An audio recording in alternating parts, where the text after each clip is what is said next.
네, 원영TV 스트레이트입니다. 인구 문제 소식 좀 전해드릴게요. 연간 10만 명이 토론토로 이주해서 부동산 가격을 올렸던 것이 지난 10년간의 트렌드였는데, 이 인구 유입 문제가 이제는 거세게 외곽으로 빠져나가는 소위 엑소더스 현상을 일으키고 있는 것으로 분석이 되고 있습니다. 이 외곽 지역의 집값 상승이 바로 이런 점이 기인한다는 거죠. 자, 2019년 7월부터 2020년 7월까지 1년간 토론토의 인구는 5만 375명이 확실히 줄었습니다. 반면에 오샤와, 키치너, 캠브리지, 워털루 등 이 서부 외곽 지역에는 지역별 인구의 최고 2.1%까지 증가한 것으로 집계가 됐습니다. 전문가들은 높은 부동산 가격 등으로 수년간 지속된 이 도심 이탈 현상이 코로나 때문에 더욱 가속화되고 있다고 분석하고 있습니다. 이 부동산 전문가들은 외곽 지역의 부동산 선호 현상은 하나의 이제는 트렌드가 됐다고 언급하면서 코로나 이후에 재택근무가 급증했죠. 그래서 고객들이 교통 편의보다는 주거 공간 확보를 더 중요시하고 있다. 조금 더 넓은 곳에서 살고 싶어 한다는 얘기입니다. 팬데믹으로 사람들이 몰리고 있는 콘도보다는 독립적 공간이 보장되는 주택을 선호하는 것도 그 이유 중에 하나라고 설명하고 있습니다. 문제는 많은 고객들이 외곽 지역 주택을 선호하기는 하지만 매물이 없다는 겁니다. 따라서 수요가 공급보다 많기 때문에 도심 외곽의 부동산 가격은 당연히 계속 오를 수밖에 없다고 진단했습니다. 가장 큰 요인은 뭐니 해도 이 다운타운에 거주하는 젊은 세대들이 이 경제적 여건에 맞춰서 외곽 도시의 주택 마련에 일제히 나서고 있다. 그래서 다운타운 콘도를 팔면은요, 오샤와 등의 외곽 지역에 위치한 70만 불에서 100만 불짜리 주택을 구입해서 내 집 가지면서 재택근무에 들어간다. 이런 식입니다. 재택근무의 일상화, 밀집 지역에 대한 공포심 등이 급격한 도심 이탈을 불러온 것으로 얘기가 되는데, 이 현상은 코로나가 종식된 이후에도 당분간 계속될 것으로 그렇게 지적이 되고 있습니다. 고객 중에 60% 이상이 외곽 지역 주택을 찾지만 매물이 적어서 대부분 기본 가격에, 오파된 가격에 10% 이상 웃돈을 줘야 할 정도라고 부동산 중개인들은 일제히 전하고 있습니다. 이들의 고객들은 100만 달러 이하의 쾌적하고 땅이 좀 넓은 벙갈로 형태의 3베드룸 주택을 가장 선호하고 있는 것으로 평가를 해주고 있는데요. 지금 비상사태 때문에 시중에 자금이 일단 많이 풀렸고, 그리고 저금리 기조를 연방중앙은행이 지금 거의 몇 년째 유지하고 있기 때문에 외곽 지역의 부동산 과열 현상은 코로나 종식 이후에도 계속될 수밖에 없는 것으로 평가되고 있습니다. 한편 토론토 외곽의 부동산 중에 전문가들이 밝혀준 인기 지역을 보면 오샤와, 크라잉턴, 코벅, 피터보로가 동부에 있고요. 서부 쪽으로는 해밀턴, 밀턴, 캠브리지, 웰프 등이 손꼽히고 있습니다. 북부 쪽으로는 브래드포드, 이니스페어 이런 쪽이 인기 지역으로 떠오르고 있습니다. 수차 말씀드리지만 어떤 형태로든 주택시장이 계속적으로 호황세를 유지하고 있다고 하는 것은 경제의 선순환을 의미하는 것이기 때문에 코로나 이후에도 계속 구매 행렬이 이어진다고 하면 부동산 가격의 이상 앙등이 아닌 이상 바람직한 현상을 일단은 지켜봐야 될 것 같습니다. 서울시장 선거가 카운트다운을 하고 있다 그러는데, 마지막으로 그 전에 한번 이 집권 민주당의 자세, 태도 좀 짚어보고 싶었습니다. 더불어민주당의 김태년 당대표 직무대행이라는 사람이 있습니다. 체격 좋고요. 지난 1일 날이었죠. 대국민성명에서 이런 말을 했습니다. 내로남불 자세까지도 혁파하겠다. 민주당에 다시 한 번만 기회를 좀 달라, 이렇게 읍소를 했습니다. 민주당의 고위 인사가 자신들이 내로남불 자세를 가지고 있다는 것을 어쨌든 인정한 셈입니다. 사람이 너나 할 것 없이 어느 정도는 내로남불의 자세로 살아가게 되죠. 자신의 잘못은 최소화하고 싶고, 남이 잘못된 것은 꾸짖어 가르쳐보고도 싶고, 이런 게 내로남불의 자세라고 할 수 있는데, 그건 누구나 다 가지고 있는 인지상정이라고 할 수 있습니다.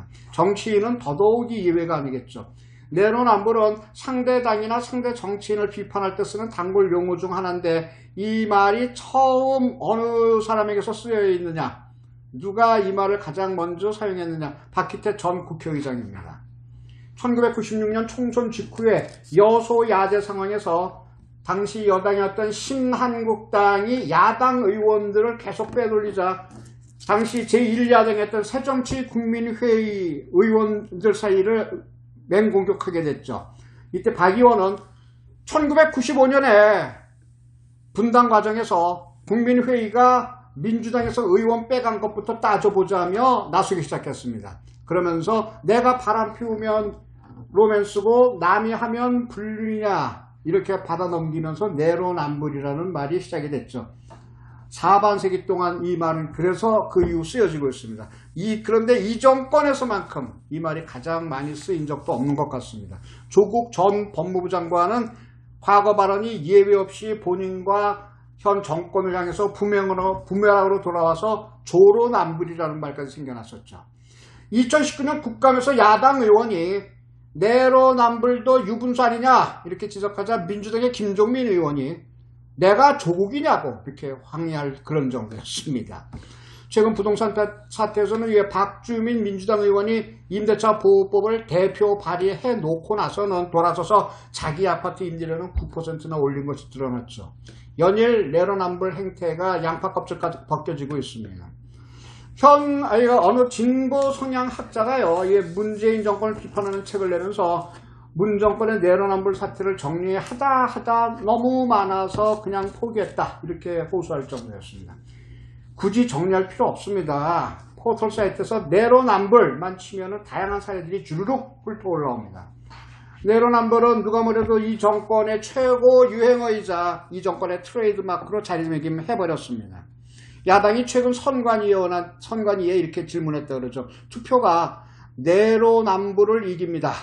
투표가 내로남불을 이깁니다. 이런 문구를 현수막에 써서 선거운동을 하려고 하는데 이 문구 쓸 수 있느냐 문의를 해봤다.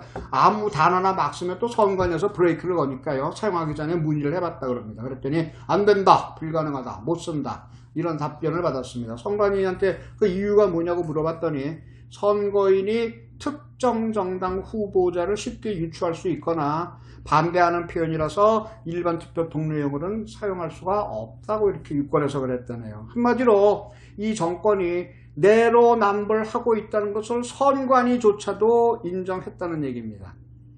내로남불을 이깁시다 라는 선거 문구가 곧바로 민주당을 지적하는 것이라는 것, 그것을 누구나 알 수 있기 때문에 쓸 수 없다. 그건 민주당이 내로남불하고 있다는 걸 선관위도 인정했다는 얘기라는 설명입니다. 자, 선관위의 답변이 이러하니 민주당이 결국 내로남불 정권이라는 것을 국가기관에서, 국가선거관리기관에서 공식 인정했다 이렇게 얘기해도 큰 과장은 아닐 것 같습니다. 이래저래 훗날의 역사가들이 이 정권을 뭐라고 표현할까요? 문재인 정권이다, 촛불 정권이다, 여러가지 표현하는 말이 많겠지만 이렇게 표현하면 정말 큰일이겠죠. 어떤 잘못을 했던 그 잘못은 모두 상대방에게만 있는 그 건너 정권, 내로남불 정권이었다 이렇게 표현되면 가장 정확한 표현이 되는 정권이 바로 이 정권입니다. 남은 시간만이라도 이 수치스러운 명칭을 벗겨냈으면 좋겠는데요. 현재로서는 그 방법이, 그 길이 참 묘연하네요. 누가 무슨 잘못을 했던 그건 너다, 그건 네 잘못이다. 모두들 잠든 고요한 이 밤에 어예다 홀로 잠 못 이루나 넘기는 책 속에 수많은 글들이 어예 한자도 되지 않나. 그건 너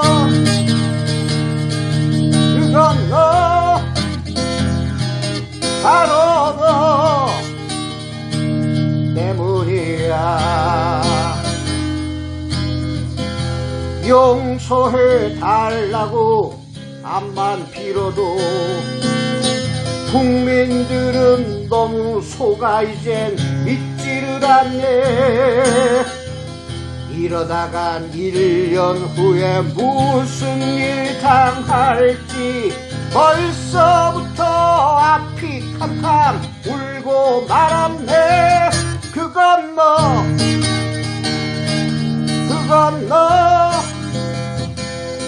바로 너 때문이야.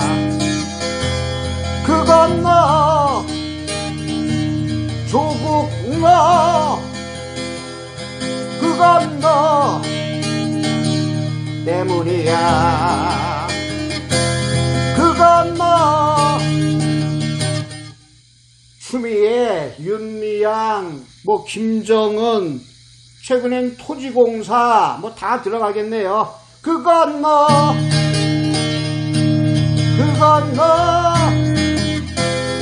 바로 너 니들 때문이야. 그건 니들 바로 니들 때문이야.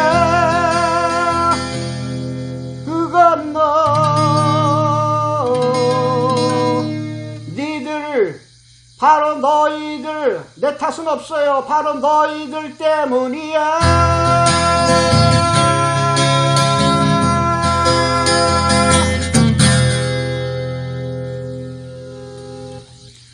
내로남불의 그건 너 정권 1년 남은 게 현재로서는 얼마나 다행인지 모르겠습니다. 오원영TV 스트레이트 다음 시간에 다시 뵙겠습니다. 감사합니다.